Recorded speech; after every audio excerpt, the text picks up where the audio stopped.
Deer, a gentle herbivore. Or so it seems. But behind that calm appearance lies a harsh journey of survival.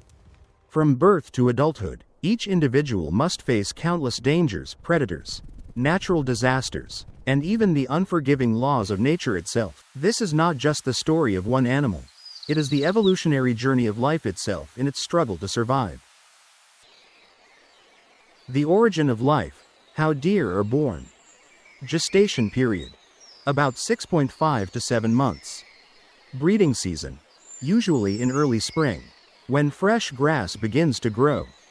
Birthing process. The mother deer finds a quiet, dense place to give birth, usually to one fawn, rarely two.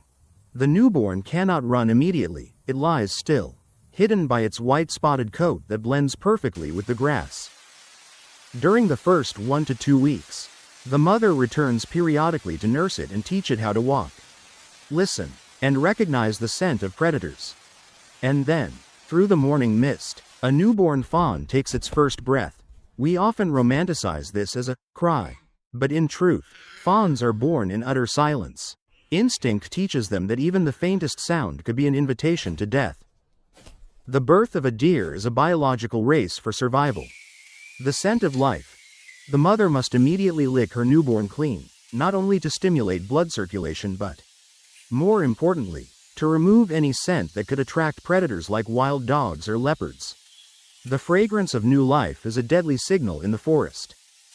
Nature's masterpiece of camouflage. From the very first moment, the fawn wears a natural armor, its dappled coat.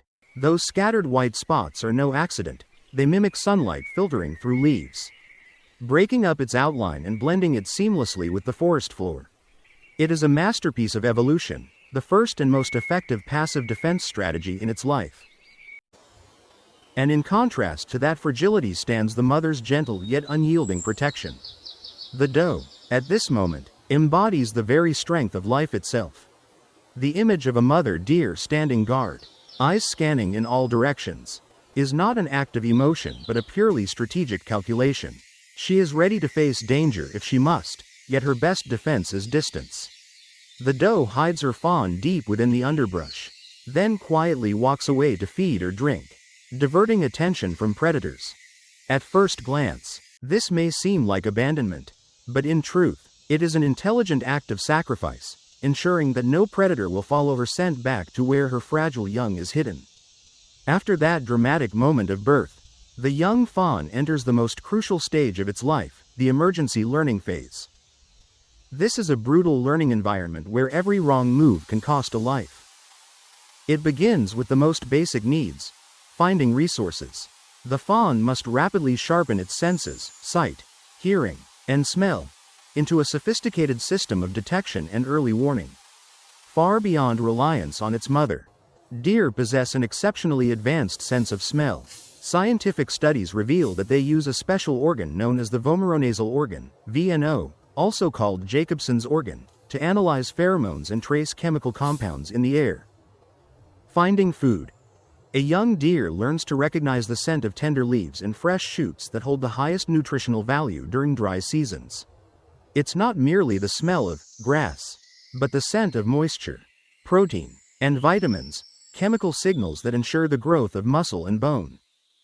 Sensing water. In arid forest regions, the scent of underground springs or hidden streams can travel for miles with the wind.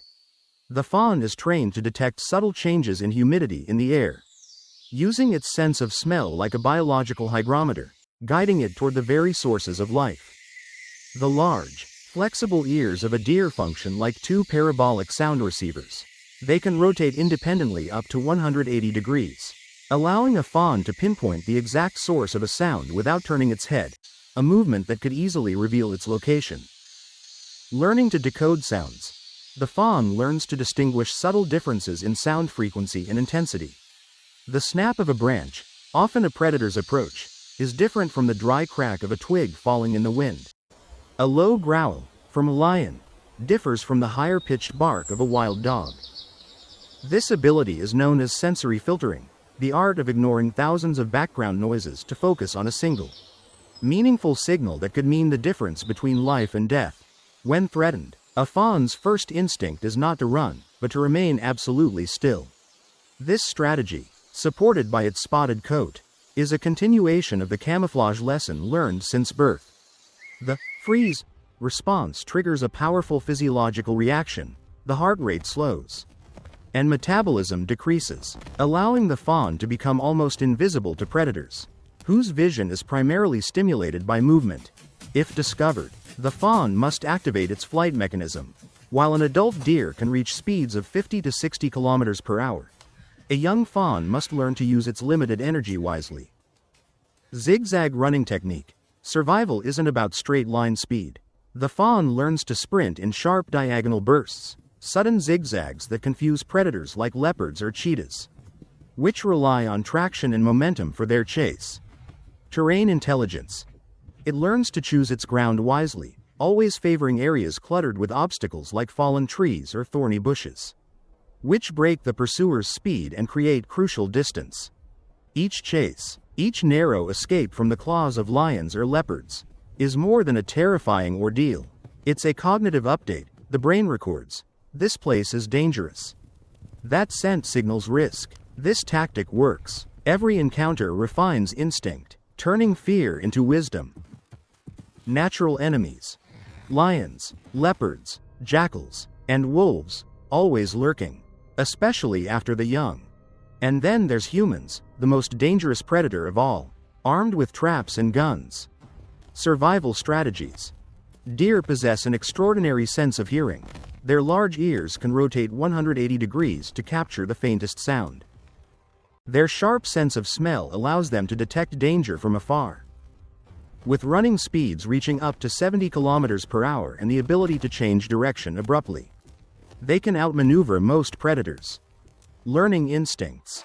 Young deer learn by observing their mothers, how to remain silent, how to move with the wind, and how to recognize the faintest traces of predators.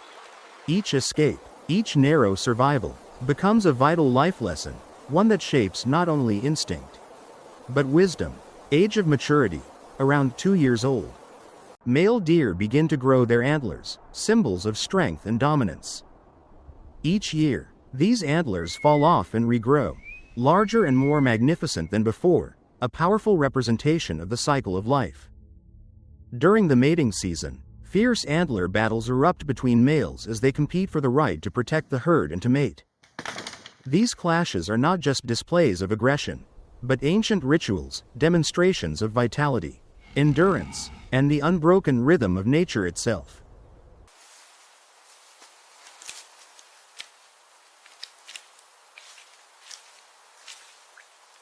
The role of the female deer.